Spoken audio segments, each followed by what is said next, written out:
안녕하세요.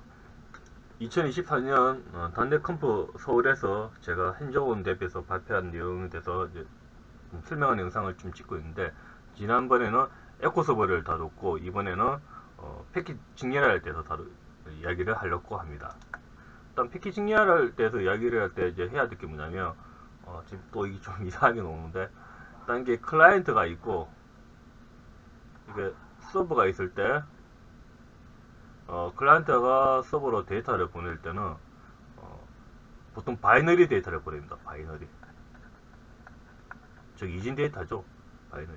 그래서 이 클라이언트와 서버가 오퍼레이터 OS가 달라도 상관없고, 이 클라이언트 프로그램과 서버 프로그램이 다른 랭귀지를 프로그램 언어로 만들어도 서로 통신을 할 수 있습니다. 왜냐하면 데이터는 그 바이너리 아주 로우한 데이터죠. 로우한 데이터. 아주 원시적인 데이터이기 때문에 이거는 오퍼레이트 시스템이나 프로그램 언어가 언어와 독립적으로 데이터를 다뤄집니다. 근데 바이너리 데이터를 보내야 되는데, 여기서 이제 좀 고민되는 문제는, 우리가 클라이언트 서버와 클라이언트 데이터를 주고받을 때 보통 뭐 어떤 그 구조 데이터가 하나로 어떤 그룹으로 묶여 있겠죠 뭐. 그래서 만약에 로그인 관련 거 보낸다면 뭐 C샵이나 C++ 그 구조체라는 게 있죠. 클래스도 있고. 거기서 로그인을 보낼 때 뭐 ID 그 스트링으로 돼 있겠죠. 그리고 패스워드. 예. 그럼 이 아이디와 패스워드가 바이너리화가 돼야 됩니다. 그래서 아이디와 패스워드, 이 문자열이죠, 문자. 그리고 이게 만약에 뭐 서버에서 클라이언트 오는 답변, 그 답변에 뭐 게임 데이터가 정보있을 때, 게임 데이터는 뭐 레벨이 있을 거고, 레벨이 머니가 있겠죠. 그럼 보통 이거는 뭐 인터 32, 그러니까 일반적인 인터, 그리고 8바이트 뭐 인터 64 되겠죠. 이거는 머니는 더 커트 있으니까. 그럼 이것들이 또 바이너리화 돼야 되겠죠. 그래서 이 바이너리를 우리가 직접 하나하나 만들든가, 혹은 이런 그러니까 각 프로그램 원에서 쓰는 이 데이터 타입을 자동으로 바이너리화 해주는 라이브러리를 사용하게 됩니다. 이 라이브러리 중에 아주 대표적으로 유명한 게 프로토콜 버퍼죠. 프로토콜 버퍼. 구글 프로토콜 버퍼. 예, 프로토콜 버퍼. 이게 제일 유명하죠. 특히 이 클라이언트 서버와 서로 다른 프로그램 언어로 만들고 이 데이터를 바이너리 데이터를 주고받을 때는 이 프로토콜 버퍼로 사용이 되게 좋습니다. 보면. 근데 C샵끼리 만약에 데이터를 주고받는다면, 이거 말고 C샵 .NET 계열에 있는 오픈소스를 사용해서 만드시면 훨씬 쉽습니다. 그래서 먼저 코드를 한번 보겠습니다.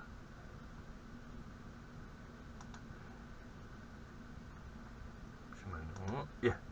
그래서 뭐 보통 저희가 클라이언트와 서버가 주고받는 데이터를, 그 타입을 바이너리화 바꿀 때 가장 간단한 일반적인 아주 쉽게 한다면, 우리가 직접 어떤 배열에다가 그 타입만큼 복사시켜서 데이터를 만들어 놓으면 되겠죠. 그게 이 방법입니다. 이 방법. 이게 팩겟 리드라이트라는 이 프로젝트를 치면 첫 번째 얘기 나오는데, 이 데이터 보내는 데이터는 뭐냐면, 지금 클라이언트가 서버한테 UID, 그 유저의 유니크 아이디, 인트육사라든가와 닉네임, 스트링 된 닉네임, 이 두 개를 보내려고 하거든요. 보면. 그래서 이걸 두 개를, 이거는 C샵에서만, C샵의 데이터이기 때문에 이거 자체를 그대로 네트워크는 보낼 수 없습니다. 아까 앞에 이야기했듯이 바이너리 데이터로 바꿔야 되거든요. 보면. 그래서 직렬화해서 지금 이걸 하고 있습니다. 보면. 일단 리스트를 사용해서 어떤 바이트 배열, 이 바이트 배열이 바이너리 데이터죠, 일종의. 그래서 바이트 배열을 하나 만들어서 거기에다가 단넷에 있는 단넷 라이브러리에 있는 이 비트 컨버터라는 걸 사용해가지고 이 int 64 UID를 바이트로 바꾸고, 또 그 다음에 이 스트링을 또 바이트로 바꿔서 이렇게 그러니까 일종의 이건 복사시키는 거군요. 그러니까 여기에 있는 이것들이 이 타입을 바이트로 바꿔주는 거고, add range는 리스트로 만들었던 버퍼에 이제 복사를 하는 겁니다. 그럼 결론적으로 요 코드가 돌아가면 어떻게 되냐면, 예, 이제 이거 데이터 소스가 보면 사실 큰 배열이 하나 만들어진 거거든요. 배열이 만들어진 거죠. 그래서 요 add 랭귀지를 사용해서 4바이트 1, 2, 3, 4 이 4바이트만큼 int uid를 바이너리 데이터에서 복사시켜 놓고요. 그 다음에 여기에는 닉네임 스트링을 또 나머지 크기만큼 복사시켜 놓고 이렇게 해서 결론적으로 하나의 바이너리 데이터를 만듭니다. 이 uid와 닉네임만. 그리고 이 데이터를 받은 곳은 다시 이거를 원래대로 되돌려야 되겠죠, 분명. 예. 원래대로 되돌렸기 때문에 보통 그때 DCL자라고 하죠. DCL자. DCL자는 보면 대부분 다 이렇게 동작하죠. 이 여기에서 만들어진 바이트가 자 이쪽으로 넘어온 거거든요. 그래서 여기서 봐서 다시 비트 컴퓨터라는 걸 사용해서 이 바이트 배열을 특정 타입으로 바꿔줍니다, 보면. 그리고 어떤 위치에서, 그러니까 아까 앞에 좀 이 배열이 여러 개 있잖아요, 보면. 무조건 여기서만 바꾸면 안 되겠죠, 그러면. 그럼 쓰기가 힘들겠죠. 그래서 이거 시작 위치를 줄 수가 있거든요, 보면. 그래서 이게 첫 번째 위치. 아까 여기 첫 번째 위치에 우리 UID를 넣었잖아요. 그래서 여기를 다시 UID, int64로 바꾸고, 그 다음에 스트링을 또 getString이라는 걸 사용해서 또 스트링화 만들고 있습니다. 그래서 어떤 기본 언어에서 지원해주는 기능만으로 직렬화를 하고 싶을 때는 우리가 이런 식으로 어떤 리스트, 이게 지금 리스트지만 배열도 가능하죠. 리스트, 바이트 배열을 만드는 이후에 그래서 하나하나 우리가 일일이 직렬화 시키고 시리얼라이즈 시키고 디시리얼라이즈 시키는 방법이 하나 있습니다. 이 방법을 하면 일이 많아지죠. 이런 우리가 그러니까 패킷 데이터 이런 게 좀 이쪽에 패킷 데이터가 되어 있는데 이런 게 만들어질 때마다 이제 우리가 코드를 만들어야 되겠죠. 네. 그러니까 이런 것들이 만들어질 때마다 우리가 이런 코드를 만들어야 되거든요. 싹 다. 지금 두 개밖에 없어서 간단한데 이게 많으면 많아지겠죠. 그리고 지금 여기 위에 int64 스트링이 좀 간단하게 되는데 만약에 스트링에 또 스트링이 있으면 이렇게 간단하게 지진 않죠.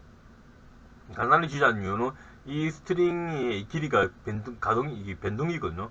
고정이 아니고 가변이기 때문에 그럼 결론적으로 스트링을 할 때는 스트링의 길이 2바이트 정도 그 다음에 실제 스트링 이렇게 또 들어가야 돼요. 이 스트링 하나를 직렬화 시킬 때 지금은 두 개밖에 없기 때문에 제가 이렇게 길이를 안 넣는데 만약에 이게 두 개가 아니고 여기 밑에 스트링이 또 있다든가 여기 밑에 또 다른 타입이 있으면 이 스트링의 길이가 들어가야 됩니다. 그래서 굉장히 이게 이 코드가 복잡해지고요. 그리고 또 하나, 저희 개발하다 보면 이런 타입이 바뀔 수가 있거든요, 보면. 뭐 두 개에다가 세 개가 될 수도 있고, 타입이 바뀔 수도 있고, 하나 빠질 수도 있고. 그럼 그에 따라서 이 코드와 이 코드 또 바꿔주셔야 되겠죠. 근데 이거 일하다 보면 실수할 때가 있습니다, 보면. 제대로 못 바꾸다든가, 아니면 서버는 바꿨는데 클라이언트는 안 바꿔다든가. 그런 게 발생하면, 서로 다 문제없이 다 데이터를 잘 보냈는데, 왜 데이터가 이상하게 받아지지? 막 그렇게 돼서 막 서로 탓을 하거든요. 그래서 찾다 보면 한쪽에서 상대방 가서 다른 방법으로 이 직렬화를 하고 있는 걸 알게 돼서 고치는 경우가 많습니다. 그래서 이 방법은 사실 웬만하면 자제하는 게 좋고요. 이 방법을 많이 하신다면 툴을 만드셔야 돼요. 그 툴 보통 우리 제가 옛날에도 툴을 많이 만들었었는데 툴을 만든다면 이제 우리가 이런 클래스를 하나 정의하면 어떤 툴을 사용해서 이 코드, 이 데이터를 읽어가지고 그러니까 이 변수 이런 것들을 읽어가지고 코드를 읽어서 이런 코드를 자동으로 만들어주는 사실 구글 프로토콜 버퍼가 이런 거 해주죠 보면 그 프로토콜 버퍼는 다양한 언어의 이 정리할 코드를 만들어주기 때문에 프로토콜 버퍼 고유의 그 스키마를 따라서 정의를 하고 그 프로토콜 버퍼 툴을 사용하며 우리가 원하는 언어에 맞는 직렬화 코드를 만들어주거든요 보면 그래서 우리가 이런 방법을 사용할 때는 우리가 우리에 맞는 코드를 만드시든가 아니면 이제 구글 프로토콜 버퍼 쓰시는 게 좋습니다. 근데 단넷에서는 단넷기, 그러니까 클라이언트도 단넷이고 서버도 단넷. 보통 저희 거 M 쪽은 이런 경우가 좀 있습니다 보면. 클라이언트 유니티고 서버도 C샵으로 만들었으면 둘 다 C샵 단넷 계열에서 데이터를 주고받는 거거든요. 그래서 이럴 때는 구글 프로토콜 버퍼보다는 단넷에 있는 직렬화 라이브러리를 사용하시는 것이 훨씬 좋습니다. 대표적인 하나가 이제 이겁니다. 이거. 예, 메시지 팩이라는 건데요. 메시지 팩. 예, 이 메시지 팩이라는 라이브러리를 사면 이렇게 우리가 속성만 걸어주시면 됩니다. 속성. 무조건 첫 번째 이 키라는 게 들어가지고 0, 1, 2, 3 이 숫자가 꼭 지켜져야 됩니다. 이게 만약 숫자가 하나 빠진다든가 톡을 내버리면 안 되고 잘못되고요. 이것만 지켜주고 이렇게만 선을 해주시면 자동으로 아까 요 위에 있던 잠시만요. 요 위에 있던 이런 코드들을 자동으로 만들어줍니다. 그냥 그러니까 컴파일 타임 때. 정확히 컴파일 타임이라기보다는 실제 이제 이게 레프렉션을 사용해가지고 런타임 때 자동으로 이 데이터를 읽어들여서 우리가 원하는 행태로 지가 값을 넣어줍니다. 시리얼라이즈, 디시리얼라이즈 해가지고. 그래서 메시지 팩을 사용하면 아주 쉽게 자동으로 그냥 직렬화 기능이 만들어지고요. 그 성능적으로 메시지 팩이 구글 프로토콜보다 훨씬 더 좋습니다. 이 메시지 팩은 C샵에 잘 맞게 만들어졌기 때문에. 그래서 마이크로소프트, 그러니까 메시지 팩은 오픈소스인데, 그래서 마이크로소프트 쪽에서 만드는 프로젝트에 보면 메시지 팩을 많이 쓰고 있습니다. 보면. 사용 방법은 이제 요걸 보시면 되고요. 보면. 아까 앞에는 보실 때 있지만 어떤 실제 우리가 직접 직렬화를 할 때는 어떤 데이터 타입을 직렬화 데이터 타입을 정의한 이후에 그 직렬화 시리얼라이저, 디시리얼라이저 우리가 만들어야 되거든요. 근데 메시지 팩 라이브러리를 사용하시면 그럴 필요가 없습니다. 그냥 우리는 선언만 하시면 됩니다. 예. 이렇게 선언만 해주시면 되고요. 예. 다만 조건은 이 어트리뷰션 속성을 붙여주시고요. 그리고 직렬할 데이터 위에다가 또 속성을 붙여주시고 숫자를 순서대로 0, 1, 3 숫자대로 해주셔야 되고요. 그것만 지켜주시면 됩니다. 이렇게 하시고 직렬할 때는 이 데이터에 우리가 원하는 값을 넣고 시리얼라이저라는 함수, 이 메시지 팩 시리얼라이저라는 이 라이브러리에 시리얼라이저를 함수만 부르면 자동으로 바이너리 데이터가 만들어집니다. 이거는 바이너리 데이터입니다. 여기 보시면 알겠지만. 그리고 그러니까 디시리얼라이저 할 때는 이 바이너리 데이터를 이렇게 넣어주시고 어떤 걸 하고 싶은지 그 클래스를 제네릭 클래스를 넣어주시면 자동으로 요 클래스로 지가 클래스를 만들어줍니다. 이렇게 만들어줘요. 그래서 아주 간단하게 그냥 바이너리 데이터를 시리얼라이저, 디시리얼라이저를 할 수 있고 그 위에보다 훨씬 간단하죠. 그리고 이것만 서로가 맞으면 직렬화 시리얼라이저, 디시리얼라이저는 다 동일하기 때문에 아까 앞에 제가 이야기했던 그 오류도 거의 발생하지 않고요. 그리고 성능적으로 이것보다 훨씬 더 좋습니다. 이게 대체적으로. 그리고 또 이 메시지 팩이라는 거는 사실 오픈소스 규격입니다. 규격. 이 메시지 팩. 그래서 이 라이브러리의 정확한 이름은 메시지 팩 포 C샵이거든요, 원래. 그래서 메시지 팩이라는 거는 이게 이 라이브러리를 위해 전용이 아니고 그냥 메시지 팩이라는 그런 직렬할 방법이 있고요. 그 방법을 사용한 거고. 근데 이 방법을 좀 더 최적화하게 C샵에 맞게 최적화해야 더 속도도 좋고 그리고 데이터도 좀 많이 줄여졌습니다. 보면. 그래서 그 메시지 팩이라는 게 뭐 구글 프로토콜도 있지만 이게 인트 64지만 이 데이터 크기가 만약에 한번 16이면 1바이트도 들어가죠. 보면. 그러면 이게 직렬할 때 1바이트로 지가 직렬해 버립니다. 거의 8바이트 다 쓰지 않고. 그래서 크기도 좀 줄여주고 직렬화도 쉬워지고 데이터도 작아지고 그런 장점이 있습니다. 그리고 또 세 번째 마지막으로 한 거는 메모리 팩이라는 건데요. 이 메시지 팩4 C샵을 만드신 분이 이분은 이제 일본 쪽 게임 프로그래머인데 게임 개발하시는 분인데 그러다 보니까 되게 성능 좋은 오픈소스 라이브러리를 많이 만드시는데 작년 말에 이제 새로 만드신 게 이제 메모리 팩입니다. 메시지 팩에서 좀 더 성능을 더 개선한 게 이 메모리 팩이라고 생각하시면 될 것 같고요. 그리고 사용 방법도 조금 더 쉽게 했습니다. 보면. 아까 메시지 팩 쓸 때는 이렇게 속성을 선언해주고 붙여주고 그 키라는 것도 해주셔야 되는데 새로 나온 메모리 팩은 뭐 이것도 당연히 이것도 메모리 팩이라는 속성을 해주셔야 되고요.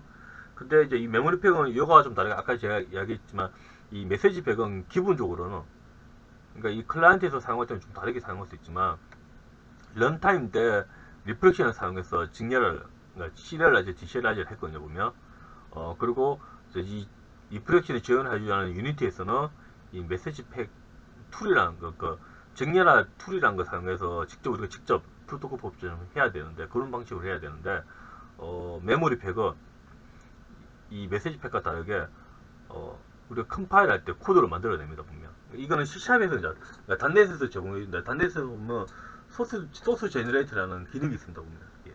컴파일 타임 할 때 우리 코드를 만들어주는 그 컴파일러에서 제공하는 기능이거든요. 그거를 사용해서 직렬화, C라이저, DC라이저 하는 라이브러리입니다, 이 메모리 팩은.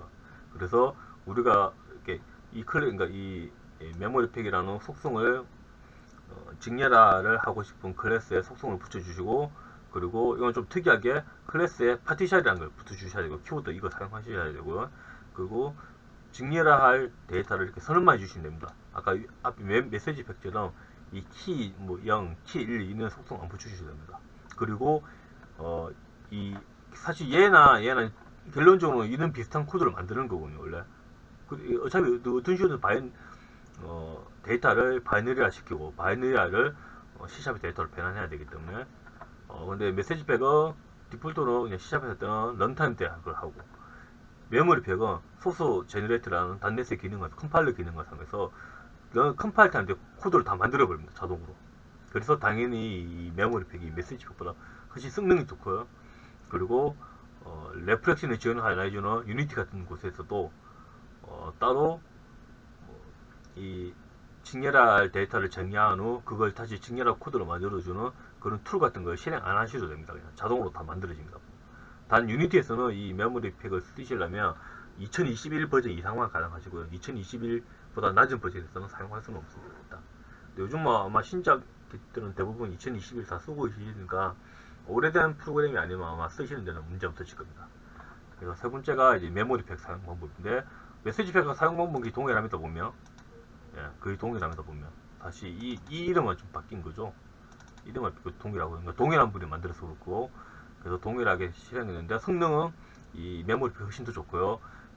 좋은 이유는 메모리 팩은 컴파일 타임 할 때 직렬화 코드를 다 만들어 버립니다. 그래서 레프렉션이 지원하지 않는 플랫폼에서도 잘 동작합니다. 그리고 메모리 팩은 그래서 유니티에서도 잘 동작하지만 유니티가 단넷을 완벽하게 지원해 주는 게 아니기 때문에 이 아까 제가 말했던 소스 제너레이터라는 이 컴파일러 기능이 유니티에서는 유니티 버전 2021부터 지원해 주기 때문에 2021부터만 이 메모리 팩을 사용할 수 있습니다. 그래서 사실 이제 정리한다면 C샵에서 네트워크로 데이터를 주고받을 때 바이너리아 데이터를 직렬화를 만들고, 그리고 바이너리 데이터로 받은 것을 다시 또 데이터 우리가 C샵의 데이터 타입을 디시라이저 직렬화를 해야 되는데, 그 방법은 크게 세 가지로 볼 수 있고요. 구글 프로토콜 퍼프도 있지만 지금 여기서 저는 클라이언트와 서버 양쪽 다 C샵이라는 가정하에서 이야기를 하기 때문에 구글 프로토콜 퍼프는 이야기를 하지 않고 있고요. 직접 우리가 한 땀 한 땀 타입을 바이너리 데이터에 만들어서 바이너리 버퍼에 복사하는 방법, 그리고 또 다시 그 바이너리 데이터를 읽어서 하나하나 한 땀 한 땀 타입으로 바꾸는 방법, 아주 원투식인 방법 하나가 있고요. 그 다음에 메시지 팩이라는 라이브러리, 메시지 포 C샵이라는 라이브러리를 사용해서 런타임 때 직렬화 코드를 만들어서 직렬화를 쉽게 해주는 성능도 괜찮고 사이즈도 줄여주는 그 방법이고, 그리고 이것에 좀 더 개선된 메모리 팩, 단넷의 소스 제너레이터를 사용해서 컴파일 타임 할 때 C리얼라이저와 D리얼라이저 하는 데이터를 코드가 자동으로 만들어져서 레프렉션을 지원하지 않는 곳에서도 사용할 수 있고, 직렬화 속도도 훨씬 빠른, 아까 메모리 팩보다 더 좋은 이 메모리 팩을 사용하는 방법 총 3가지가 있습니다. 저 개인적으로는 제가 뭐 새로 만약 프로그램 만든다면 메모리 팩을 사용하는 걸 추천드리고 싶습니다. 예, 그래서 행정을 제가 세션에서 첫 번째는 에코소프를 이야기했고, 두 번째는 이제 이게 패킷 직렬화에 대해서 이야기를 했고, 나머지 남은 이제 에모서버가 어쩌면 우리가 일반적으로 만드는 게임 서버에 가까운, 그러니까 멀티 온라인, 그러니까 에모가 멀티 온라인이라는 약점인데, 그래서 일반적인 온라인 게임을 만들 수 있는 그 구조를 이제 이야기하고 있고요. 그리고 에모서버에서는 방금 아까 이야기했던 그 직렬화 방법 중에 이 메모리 팩을 사용하고 있습니다.